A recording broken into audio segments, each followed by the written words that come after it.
नमस्कार जूनियर्स, मेरा नाम है आदित्य शर्मा और आप देख रहे हैं कॉमर्स भैया। सर मुझको ना बहुत सारे फर्स्ट सेमेस्टर या फिर फर्स्ट ईयर वाले बच्चे ना ये मैसेज कर रहे हैं कि भैया हम लोग ना कैसे पढ़ाई करें, हम लोग कैसे, आप एक रोड मैप बता दो हम लोगों को कि ऐसे ऐसे पढ़ाई करके हम लोग 6 महीने का सिलेबस 2 महीने में कैसे कवर करें, मतलब हम लोग पास कैसे हुए, अभी से 2 महीने से कैसे पढ़ाई करनी स्टार्ट करनी है। सो आज मैं आप लोगों को बताने वाला हूँ कि 2 महीने में आप लोग कैसे अच्छे से पढ़ाई कर सकते हो और काफ़ी अच्छी परसेंटेज या फिर जीपीए या फिर मार्क्स लेके आ सकते हो। शुरू करते इस वीडियो को मैंने किसी प्रॉफिट लॉस की।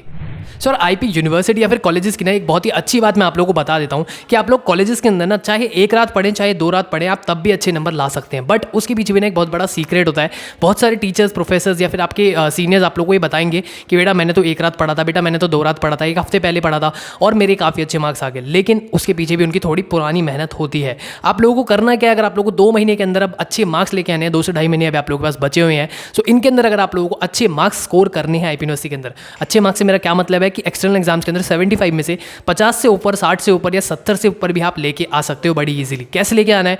सो देखो, एग्जाम राइटिंग का पैटर्न तो मैं आप लोगों को बाद में समझाऊंगा जब आपके एग्जाम्स आने वाले होंगे। अभी मैं आप लोगों को बता रहा हूँ कि आप लोगों को अभी 2 महीने के अंदर कैसे प्रिपरेशन करनी है, वो सब चीज़ें। तो यार देखो, 2 महीने के अंदर जो आपको प्रिपरेशन करनी है ना, आप लोग अभी से अगर थोड़ा बहुत पढ़ना स्टार्ट कर दोगे तभी जाके आप लास्ट में 1-1 रात पढ़ के भी अच्छे नंबर ला सकते हो। जो भी लोग 1-1 रात पढ़ के, 2-2 रात पढ़ के मार्क्स अच्छे लेके आते हैं, वो पहले से स्टार्टिंग से थोड़ा थोड़ा पढ़ते आ रहे होते हैं। उनको पता होता है टॉपिक्स क्या है, उनको पता होता है आगे क्या पढ़ने वाला हूँ, तो सारी चीज़ें उनके दिमाग में पहले से ही सेटेड रहती है। तो उनको बस करना क्या होता है, वो जैसे ही उनका एग्जाम आ रहा होता है वो 1 रात पहले खोलते हैं और सारा का सारा सिलेबस एक बार रिवाइज कर लेते हैं। उनको सब कुछ उसी टाइम पे रिवाइज हो जाता है। सो उनकी मेहनत जो होती है वो स्टार्टिंग से ही चल रही होती है। तो आप लोगों को भी स्टार्टिंग से ही मेहनत करनी है। कैसे करनी है मैं आप लोगों को बता देता हूँ। सबसे पहला पॉइंट आप लोगों के लिए, आप लोगों को नोट्स बनाने हैं। जितने ज़्यादा नोट्स बना सकते हो, जितने भी सब्जेक्ट्स के अंदर, थ्योरी सब्जेक्ट्स के अंदर जितने ज़्यादा नोट्स बनाओगे आप लोगों के दिमाग में वो चीज़ें सेट होती रहेगी। सो सबसे पहला पॉइंट है नोट्स बनाओ। चाहे 1 यूनिट के बनाओ, 2nd यूनिट के बनाओ, 3rd के बनाओ, 4th के बनाओ, 4 यूनिट्स के बनाओ या 2-3 यूनिट्स के बनाओ, आपके ऊपर है। बट नोट्स बनाना स्टार्ट कर दो अभी से। लगातार 2 महीने आप राइटिंग प्रैक्टिस करोगे तो बहुत अच्छा रहेगा। आप लोग बड़ी ही इजीली 75 मार्क्स के लिए ज़्यादा लिख के आ पाओगे। सेकंड चीज़ क्या करनी है, जो थ्योरी सब्जेक्ट्स हैं उनको अच्छे से रट लो, याद कर लो, जैसे मर्जी कर लो। बट उनके अंदर एक चीज़ ज़रूर याद रखना कि मेन पॉइंटर्स याद होने चाहिए, क्योंकि आईपी यूनिवर्सिटी के अंदर आप लोगों का सारा आंसर नहीं चेक किया जाता, मेन पॉइंटर्स देखे जाते हैं। मेन पॉइंटर्स अगर सही होते हैं तो आप लोगों को पूरे नंबर दिए जाएंगे, 15 में से 15 दिए जाएंगे।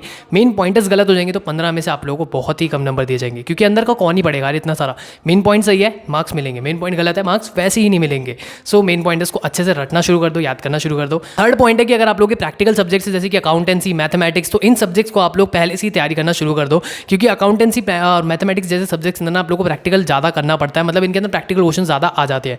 सो इसका थ्योरी पार्ट तो आप पढ़ सकते हो बाद में भी, लेकिन प्रैक्टिकल पार्ट अभी से पढ़ना शुरू कर दो। मतलब जो आप लोग के सम्स प्रैक्टिस होती है आप उसको अभी से करना स्टार्ट कर दो। जो भी न्यूमेरिकल्स होते हैं, जो भी चीज़ें होती है, उन सब चीज़ों को अभी से करना स्टार्ट कर दो, जिससे आप लोगों की तैयारी अच्छे से बनी रहेगी अभी से। सो जितनी ज़्यादा आप लोग सम्स को, न्यूमेरिकल्स को, जितनी ज़्यादा आप एग्जाम्पल्स को, इलस्ट्रेशंस को आप प्रैक्टिस कर सकते हो बुक्स में से, आप अभी से करना शुरू कर दो। और इसी के अलावा फर्स्ट सेमेस्टर के अंदर ना मार्क्स स्कोर करना काफ़ी ईजी होता है, क्योंकि सारे ही कोर्सेज के अंदर ना फर्स्ट सेमेस्टर जो होता है वो आपका सिलेबस क्लास 11-12 से रिलेटेड ही होता है। फर्स्ट सेमेस्टर क्या, इवन आपके सेकंड सेमेस्टर के अंदर भी फर्स्ट जो आपका 11-12 होती है उससे रिलेटेड ही सब्जेक्ट्स होते हैं। तो आप लोगों के लिए थोड़ा ईजी रहता है कि आपका पुराना सिलेबस ही आप लोग दोबारा से एक बार रिवाइज कर रहे हो, दोबारा से एक बार पढ़ रहे हो, तो आप लोगों के लिए ज़्यादा मेहनत इसमें नहीं होती है। तो आप लोगों को ज़्यादा याद भी नहीं करना, ज़्यादा चीज़ों को आप लोगों को रिमाइंड भी नहीं करना है, बस पिछले वाला थोड़ा सा रिवाइज करना और मार्क्स अच्छे ला सकते हो। इसी के अलावा एक बहुत ही इंपॉर्टेंट पॉइंट मैं आप लोगों को बताना चाहता हूँ कि अगर आप लोग भाई मैथ्स के अंदर वीक हो या फिर अकाउंटेंसी के अंदर वीक हो या इकोनॉमिक्स के अंदर वीक हो, बहुत सारे बच्चे होते हैं आर्ट्स में से वो बीकॉम बीबीए ले लेते हैं तो उनको नहीं आती अकाउंटेंसी, या फिर बहुत सारे बच्चे बीसीए ले लेते हैं उनको फिजिक्स वगैरह नहीं आती। सो मैं क्लियरली आप लोगों को बताना चाहता हूँ, जिस भी सब्जेक्ट के अंदर वीक हो या फिर आप लोगों को पता है भाई ये सब्जेक्ट तो मुझसे खुद से नहीं हो पाएगा,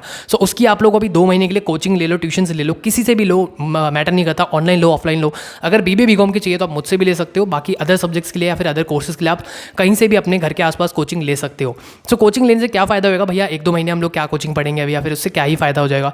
1-2 महीने अगर कोचिंग ले लोगे तो उस सब्जेक्ट में आपकी बैक बिल्कुल भी नहीं आएगी, क्योंकि मैथ्स के अंदर या फिर अकाउंट्स के अंदर, इको के अंदर, इन सब्जेक्ट्स के अंदर बैक बहुत ज़्यादा आती है। और बीसीए के अंदर भी कुछ सब्जेक्ट्स ऐसी हैं, कोडिंग वाले सब्जेक्ट्स हो गए या फिर आप लोग के थोड़े डिफरेंट सब्जेक्ट्स हैं, फिजिक्स वगैरह, मैथमेटिक्स वगैरह, उनके अंदर आप लोग की बैक आ जाती है। तो आप लोग क्लियरली जो सब्जेक्ट में वीक हो अभी से कोचिंग लेना स्टार्ट कर दो। अब आते हैं हम लोग पढ़ाई करनी कैसे है। तो भाई पढ़ाई आप लोग कर सकते हो अपनी बुक्स से, पढ़ाई आप लोग कर सकते हो अपने नोट्स से, पढ़ाई कर सकते हो पीपीटी पीडीएफ से, या फिर आप पढ़ाई कर सकते हो यूट्यूब वीडियोस से। तो आप लोग के पास बंच ऑफ ऑप्शंस है, काफ़ी सारे ऑप्शंस है, लेकिन मैं आप लोगों को सबसे पहले सजेस्ट करूँगा बुक उठाओ। बुक से अगर पढ़ाई कर सकते हो अच्छी बात है, टीचर के नोट्स से पढ़ सकते हो अच्छी बात है, या फिर आप लोग खुद के नोट्स बनाओ। बहुत सारी जो बुक्स में से डेफिनेशन होती है उनको लिखो और एंड में अपने ही नोट्स से पढ़ना वो बेस्ट रहता है। मैंने यही चीज़ कर रखी है और मेरे काफ़ी अच्छे मार्क्स आए हैं। मार्क्स देखने तो आप मुझको व्हाट्सएप पे डीएम भी कर सकते हो। मेरी जो परसेंटेज ऑल ओवर बनी है वो 90% या फिर 9 जीपीए बनी हुई है आईपी यूनिवर्सिटी के अंदर, ऑल ओवर आप लोगों को बता रहा हूँ 6 सेमेस्टर्स के बाद। तो आप लोग समझ सकते हैं मैंने ऑनलाइन ऑफलाइन दोनों एग्जाम्स दे रखे हैं और दोनों के अंदर ही मैंने अच्छे स्कोर्स करे हैं। सो अगर आप लोगों को कोई भी और डाउट आता है या फिर अगर आप लोगों को ट्यूशन लेनी है मुझसे बीबीए और बीकॉम की, तो आप मुझको व्हाट्सएप पे डीएम कर सकते हैं इस नंबर के ऊपर, या फिर कोई डाउट होता है आप पूछ भी सकते हैं। वीडियो अच्छी लगी तो वीडियो को लाइक करो और सारे दोस्तों के साथ, फर्स्ट ईयर वाले दोस्तों के साथ शेयर कर दो। मैं मिलता हूं आपसे अगली वीडियो में, भी इतना ही, धन्यवाद।